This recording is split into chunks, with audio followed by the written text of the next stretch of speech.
just generally speaking, there's a group of people on the internet who hate people like me. They hate capitalism, they hate entrepreneurs, they hate landlords. And they literally, they say the worst things. They'll come in your DMs and they'll say they wish you were dying.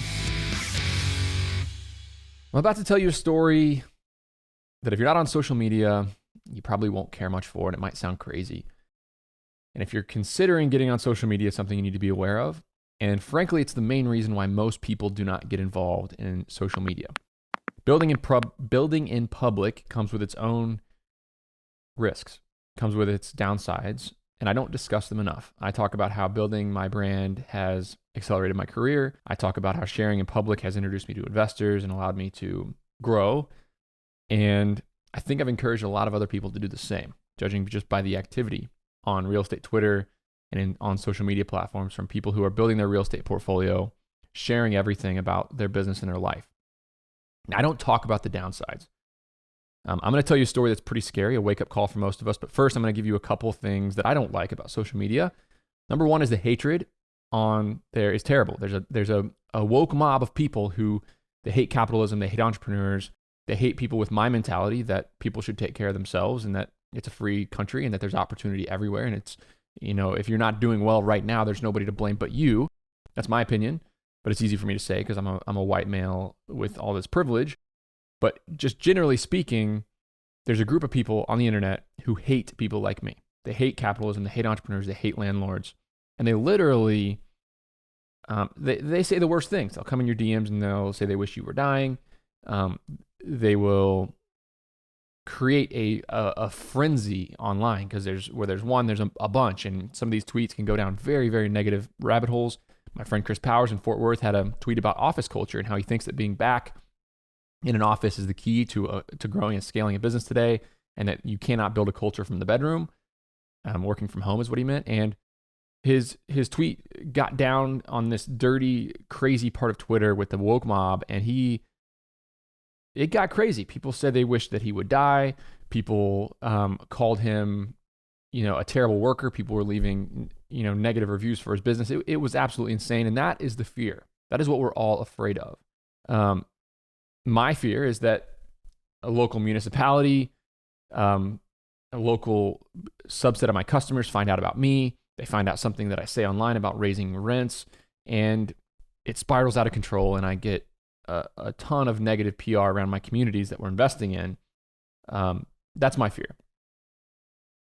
What happened to my friend? I'm going to tell you a story. I'm going to change the name and location just out of privacy, but you can find this on the internet. It's all public.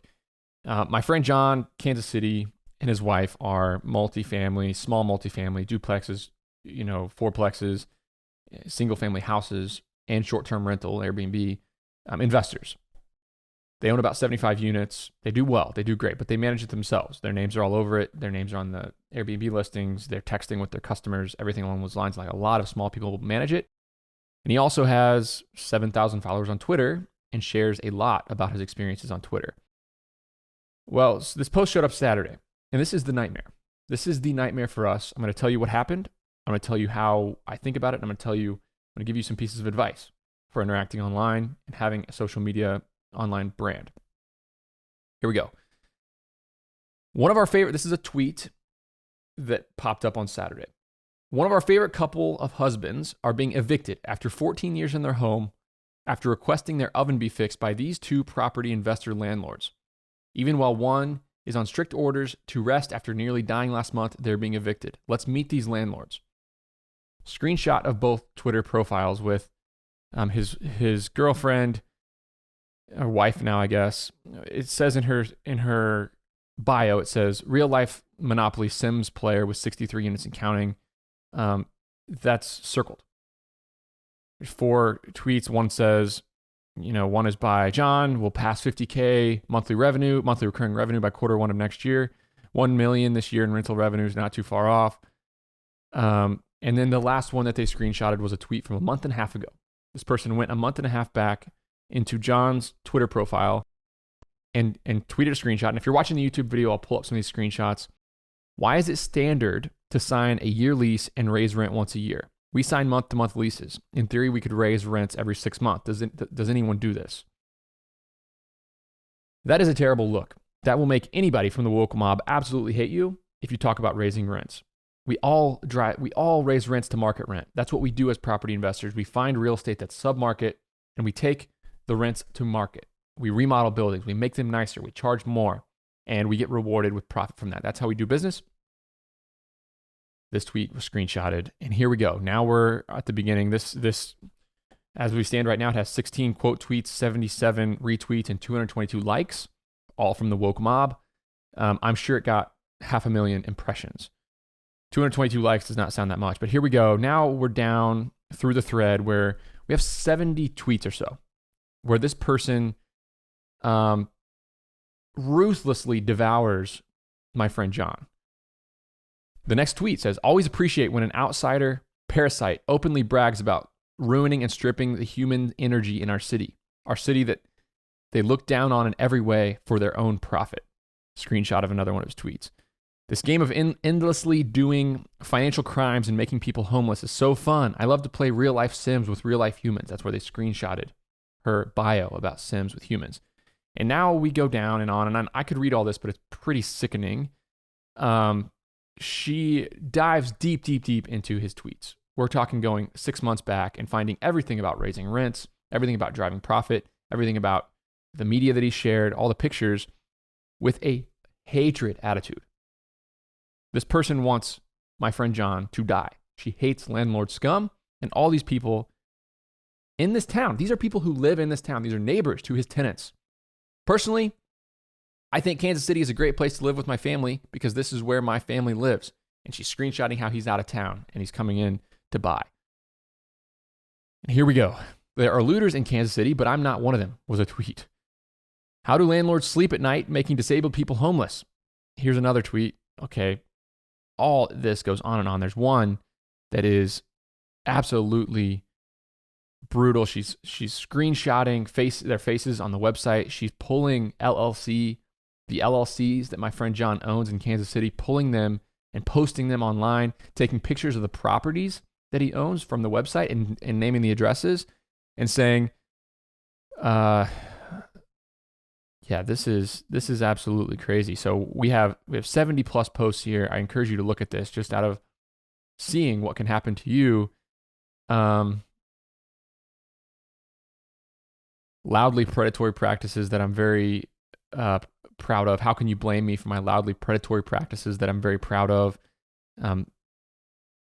This is crazy. And at the end, towards the end of the thread, she makes a sarcastic post. Unfortunately, we don't have access to any addresses of the properties they own and surely couldn't easily set up a rent strike support block. We're just silly little guys making goofy jokes. What a terrible bummer that it would be if it wasn't impossible to literally bankrupt these looters. And this is getting shared around town, around Kansas City, around this neighborhood. I'm reading through it right now, trying to find the one basically where here we go. It's just absolutely crazy what happens here in this post. Posting the LLC names, posting the fact that they know all the neighbors, posting the fact that they could bankrupt them. And this is the risk that we all take when we build in public online. There is a group of the population that hates us. Now, how do we combat it? And how do we avoid this from happening to us? And I'm going to tell you a couple rules. I made this mistake early on. I posted a couple of my addresses. I posted my logo. First of all, I don't interact with my actual customers. Nick Hubert does not have his name on a sign on the building like many landlords do, unfortunately. So my advice when this starts to happen is another problem that my friend John, another big mistake that he made is he started engaging with these people. He started fighting for himself. So did his wife. They started responding. They started talking about how they are from the town, and they started saying that they grew up poor, and they started trying to get involved. And that engagement absolutely crushed them. It increased the engagement. It made it way worse. So my advice to you is from the very beginning, do not engage with these people ever. The first post gets made. I see the first quote tweet and I immediately block that person because I know that they're out to harm me. I also, 3 or 4 hours later, I'll unblock and I'll find everybody who liked that post or retweeted it, and I'll block all of them to stop them from having access to go back and deep dive, because they got nothing better to do than try to harm me or you, do that deep dive on me and find more. Ignore it all from the beginning. Absolutely do not comment on it. No matter what, don't say anything. Now, rule number 2, raising rents. We all raise rents. We all need to take our rents of our real estate properties up to market rent. Never ever say it explicitly that you raise rents. Never ever say it. Don't use the term rents. Don't use the term raise. You can say drive revenue. You can say increase revenue. You can say increase profitability. But do not talk about the fact that you raise rents. Ever. In that post that he made about being able to raise rents every 6 months, I mean, that's a general thought. It was just a thought that he had about how to maximize returns in his business, and that's great. But that was a terrible, terrible look to post something like that. So, number 3, never let tenants know your name. Don't brag about your brand. Don't link your personal brand and your real estate properties with your online media. And number 4, this is a big one. What she actually, this member of the woke mob who was out to get my friend, what they actually did is they looked at him and his wife's Instagram. They looked at him and his wife's, all of their past media posts. And at one point, his wife had made a post about a G-Wagon that my friend John drives. And I had a picture of it and said, John got a G-Wagon. And oh my God. Then the Eat the Rich people came and it got even worse. So never, ever, ever, I mean, you can share experiences. If you're on a mountaintop in a rented house, you can take a picture of it, whatever it might be. But when you buy nice shit that average people can't afford, the last thing you ever want to do is post it online. There is absolutely nothing to gain by posting a picture of your G-Wagon on the internet. Another one of my friends, he posts pictures of his Lamborghinis that he goes to Germany to buy, and he's an entrepreneur. People know that he owns a business. It's a terrible look. That is a terrible look that people in their right mind do not do. Another friend of mine bought his 16-year-old daughter a Range Rover Defender for their birthday, for their first car, posted a picture of it online. Absolutely nothing to gain by showing the internet that you bought a $50,000 car or a $60,000 car or a $70,000 car if it's fully loaded for your 16-year-old daughter. Absolutely insane. And don't post your G-Wagon on the internet. I don't have a big desire for nice shit, okay? My car, I drive a $22,000 2019 Dodge Ram truck that I got from a rental car company. That's what I bought. But you can sure as hell bet that when I upgrade that truck to a decked out F-150 5 years from now, you can sure as hell bet the picture of that truck's not going to be on the internet. No reason at all for it. Another thing is be very vague about your locations. You can talk about your deals, you can talk about your numbers, you can talk about what you do to properties without talking about your actual town or your actual addresses and your city names openly on Twitter. Don't share the actual specific location of your property on Twitter unless you want potential customers to read everything that you write. And another thing is everything that you post on the internet, every single post, think, okay, would I like it if a tax assessor read this? If a customer read this? If an investor read this? Those 3 people. A local government official, a tax assessor who's going to assess your property taxes, a investor of your property, and a customer that actually rents from you. How would you feel if one of those 3 people read what you're about to tweet? If it would be a problem or if they'd be able to pinpoint any specific area? Do not post it. Do not post that thing. Done. I learned my lesson a week ago. A quick, small wake-up call where I posted a Bolt Storage logo and the growth 2 years ago and now. And somebody posted about 6 lines down. Quickly they said, oh, so you're the guy who came into our small upstate New York town and raised rents on middle-class Americans by 45%. And then it said some expletives towards me. I immediately deleted the tweet. I messaged the guy, gave him a 3 months rent, and a week later I blocked him. That is not what everybody has to do on the internet, but be very, very careful. Because when this happens and when this PR takes off and when it starts to spin out of control, it is very, very, very scary. So protect yourself. Juniper Square, the sponsor of our show, recently did a capital raising survey. And in this survey, they asked 142 senior executives at US-based commercial real estate firms a series of questions to understand the state of commercial real estate fundraising. It's an insanely valuable report with data on questions like, how much capital did you raise last year? How long did your last raise take?